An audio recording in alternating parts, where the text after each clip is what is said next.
तो चलिए बात करते हैं संविधान निर्माण की। इसके पिछले अध्याय में हम लोगों ने लोकतंत्र में शासक लोग मनमानी करने के लिए आज़ाद नहीं है इसको देखा था। कुछ बुनियादी नियम हैं जिनका पालन नागरिकों और सरकार दोनों को करना होता है। ऐसे सभी नियम का सम्मिलित रूप संविधान कहलाता है। देश का सर्वोच्च कानून होने की हैसियत से संविधान नागरिकों के अधिकार, सरकार की शक्ति और उसके कामकाज के तौर तरीकों का निर्धारण करता है।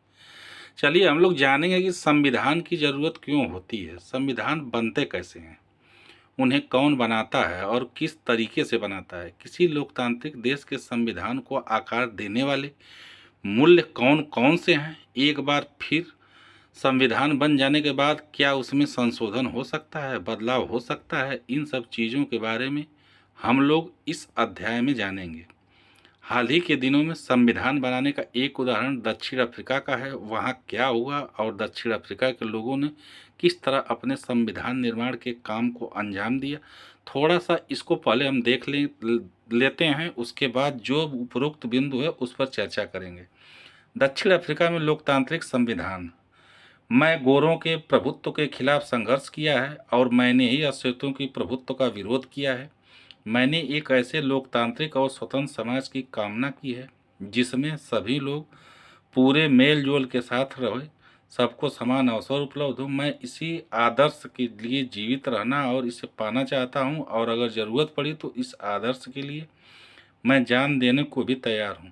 यह उपयुक्त कथन नेल्सन मंडेला का है, जिनको बाद में नोबेल पुरस्कार से पुरस्कृत किया गया था। उपरोक्त कथन नेल्सन मंडेला का है, जिन पर दक्षिण अफ्रीकी की गोरी सरकार में देशद्रोह का मुकदमा चलाया था।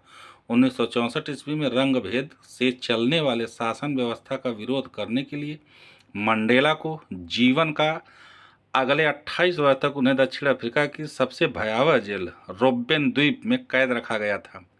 रंग भेद के खिलाफ संघर्ष। रंग भेद नस्ली भेदभाव पर आधारित उस व्यवस्था का नाम है जो दक्षिण अफ्रीका में विशिष्ट तौर पर चलाई गई। यहाँ पर यह व्यवस्था यूरोप के गोरों लोगों ने लदी थी। 17वीं और 18वीं सदी में व्यापार करने आई यूरोप की कंपनियों ने दक्षिण अफ्रीका को भी उसी तरह हथियारों और जोर जबरदस्ती से गुलाम बनाया जैसे भारत को। पर भारत से उलट काफ़ी बड़ी संख्या में गोरे लोग दक्षिण अफ्रीका में बस गए और उन्होंने स्थानीय शासन को अपने हाथ में ले लिया। रंग भेद की राजनीति में चमड़ी के रंग के आधार पर लोगों को बांट दिया। इसी आधार पर वहाँ पर श्वेत और अश्वेत इन दोनों के बीच लड़ाई होती रही। अश्वेत का मतलब होता है जो अफ्रीकी वायुमंडल एटमॉस्फेयर है वहाँ के लोग काले होते हैं, उनको जो है अश्वेत कहा गया, और जो अंग्रेज थे बाहरी थे उनको श्वेत कहा गया। श्वेत और अश्वेतों के अलावा यहाँ मिश्रित नस्ल जिन्हें रंगीन चमड़ी वाला कहा जाता था और भारत से गए लोग भी थे। गोरे शासक गोरों के अलावा शेष सबको छोटा और नीचा मानते थे। इन्हें वोट डालने का अधिकार भी नहीं था। 1950 से ही अश्वेत, रंगीन चमड़ी वाले और भारतीय मूल के लोगों ने रंग भेद प्रणाली के खिलाफ संघर्ष किया। इन विरोध करने वालों में अफ्रीकी नेशनल कांग्रेस के झंडे तले एकजुट होना शुरू हो गए। इनमें कई मजदूर संगठन और कम्युनिस्ट पार्टी भी शामिल थे। अनेक समझदार और संवेदनशील गोरे लोग भी रंग भेद समाप्त करने के आंदोलन में इस पार्टी के साथ आए और उनके संघर्ष में महत्वपूर्ण भूमिका निभाई। गोरी सरकार ने इनका दमन जारी रखा। एक नए संविधान की ओर। अफ्रीका में रंग भेद के खिलाफ बढ़ते संघर्ष को देखकर सरकार को एहसास हो गया कि अब वह जोर जबरदस्ती से अश्वेतों पर राज कायम नहीं रख सकती। इसलिए गोरी सरकार ने अपनी नीतियों में परिवर्तन शुरू किया।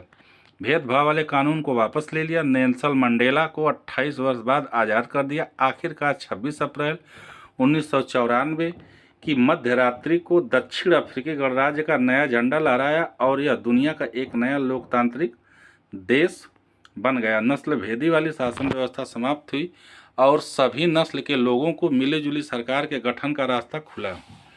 इस प्रकार हम लोगों ने अफ्रीका में संविधान निर्माण की तरफ बढ़ते कदम को देखा। 2 वर्षों की चर्चा और बहस के बाद उन्होंने जो संविधान बनाया वैसा अच्छा संविधान दुनिया में कभी नहीं बना था। इस संविधान में नागरिकों को जितने व्यापक अधिकार दिए गए उतने पूरी दुनिया के किसी संविधान में नहीं दिए हैं।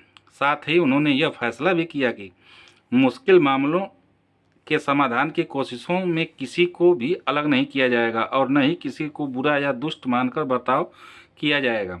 इस बात पर भी सहमत बनी कि पहले जिससे जो चाहे जो कुछ किया हो, लेकिन अब से हर समस्या के समाधान में सबको समान भागीदारी होगी। दक्षिण अफ्रीकी संविधान की प्रस्तावना ही इस बात की को बहुत खूबसूरत ढंग से व्यक्त करती है।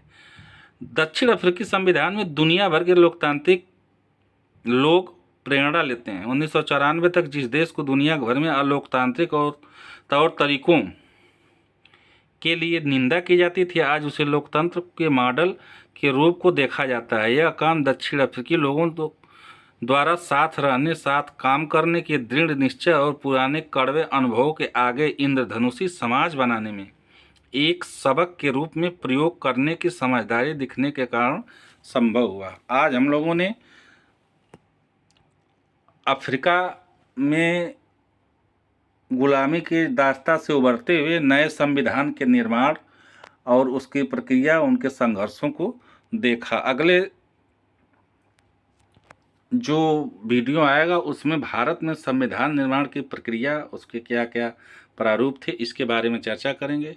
आज के लिए धन्यवाद। हमारे चैनल को लाइक करिए, सब्सक्राइब करिए एवं दोस्तों में शेयर